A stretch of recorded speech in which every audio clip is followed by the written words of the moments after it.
unabii wa maisha yako. Ukapita tu pale, mimi nataka nitoe tu mfano, tuachane na nje ya kwetu mwanzo. Tuende tu nje ya Mafinga huko. Ndio. Kuna hizi barabara yani ziko hivi, ziko hivi. Sijui umeelewa? Huko chini huko unaona kabisa ni korongo, alafu kuna miti. Okay, tuendage Mwanza pale. Kuna mawe yamebebana. Yale mawe aliyebebanisha nani? Hapo. Ni nani aliyebebanisha yale mawe? Si ni Mungu muumbaji? Ndio. Yaani awe na nguvu ya kuumba jiwe kwa kinywa chake ametamka imekuwa. Ashinde kukutendea wewe. Yani zinakutosha?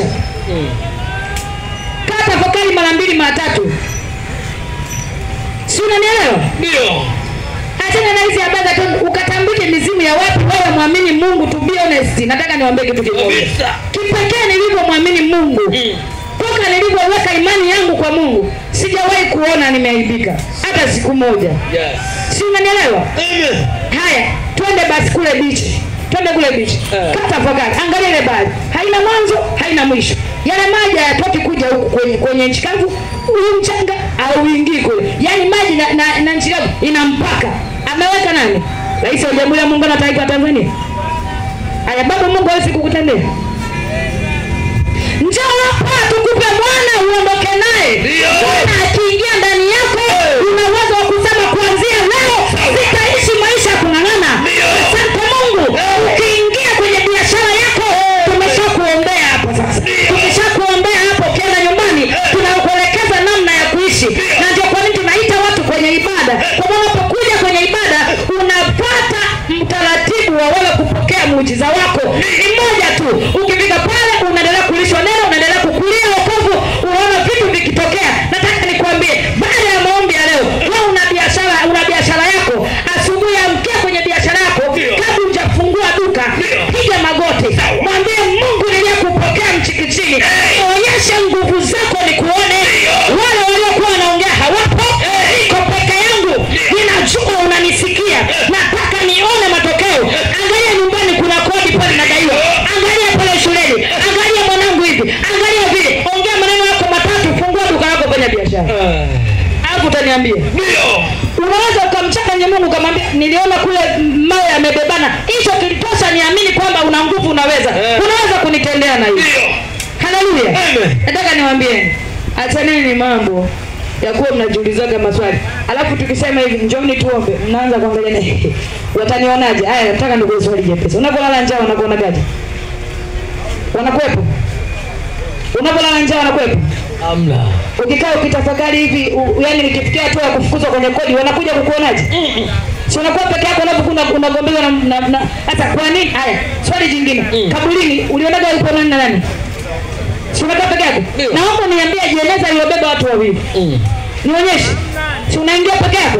Tunapokuita kwenye mambo mazuri ya heri, njoo tuombe pamoja. Ni waiki foleni. Waiki foleni. Alafu na kwenye maisha yako utafurahi pia. Wewe nikwambie kitu kimoja. Yesu anakupenda na ndio maana tumekuja hapa. Ndio. Na tuongee mengi.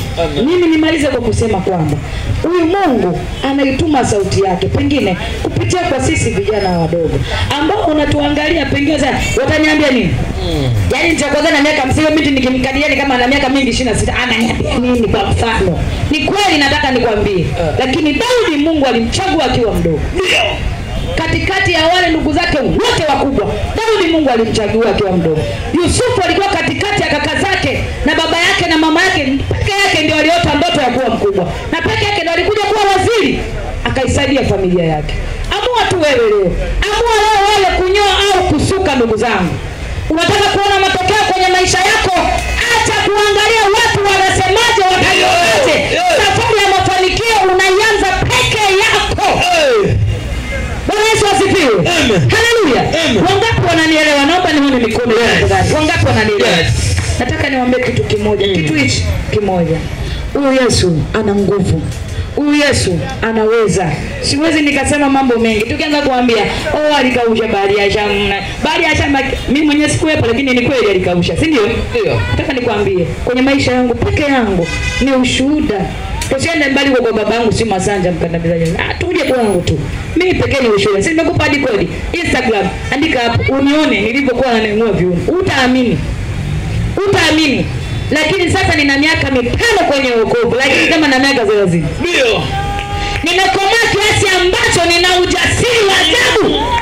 Ndio. Sioni aibu nikiwa kwenye daladala ambaye tulia. Yesu anaweza. Ndio. Sawa. Nasikia mtu analia pembeni yangu jana kwenye daladala. Analia. Namuuliza unalilia nini? Analia tu, nikamwambia sikiliza, mimi sina cha kukupa, ila naweza kukupa huyo Yesu. Unaweza kumpokea? Naweza. Haya, rudia haya maneno. Watu wakasema dada umefanya kitu kikubwa sana, na wengine sio wa dini yangu, wa dini yako wewe. Na wenyewe wakataka maombi, tukaomba pamoja. Alafu yule dada ananipigia simu asubuhi ananiambia ungejua nataka kuja kanisani kwenu. Sijui alikutana na nini. Bwana Yesu asifiwe. Yuko Mungu anaweza. Wewe ni mwanafunzi, unasoma shule, unanisikia kwenye daladala huko. Maisha ya nyumbani hayaeleweki, wote wanakuangalia wewe. Pengine utatoboa uwasaidie wakati wana miaka ya kukaribia hata na kuondoka. Sawa. Alafu unaleta mchezo, unaleta mizaa. Usijue kuna wanafunzi wenzako huko shuleni wanasoma lakini wana mambo mengi. Hebu mpokee Yesu wako, akina kadadao wamepokea Yesu bado wadogo.